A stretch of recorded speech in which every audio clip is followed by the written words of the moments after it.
Want to enable or disable the recommended list on the Start menu in Windows 11? In this video, I'll show you how to do it in just a few steps.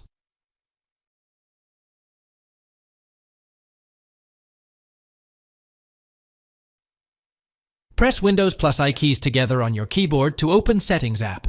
Click on Personalization on the left side of the window of Settings app. Then click on Start Settings on the right side of the window as shown in the below image. Click on Show Recently Added Apps toggle button to turn it on in the Start page if you want to enable it.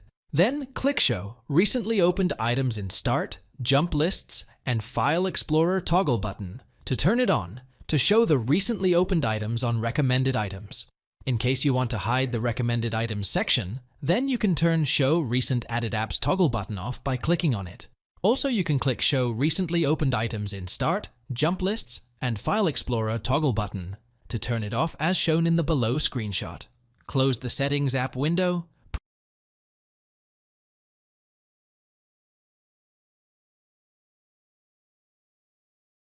Press Win plus R keys together on your keyboard to open Run dialog box. Then type gpedit.msc in the Run dialog box and hit Enter key.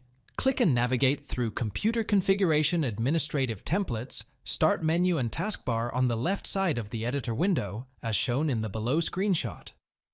Double-click on Remove Recently Added List from Start menu on the right side of the window.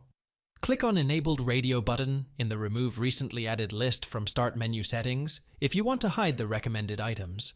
Then, finally click Apply and OK to make the changes as shown below.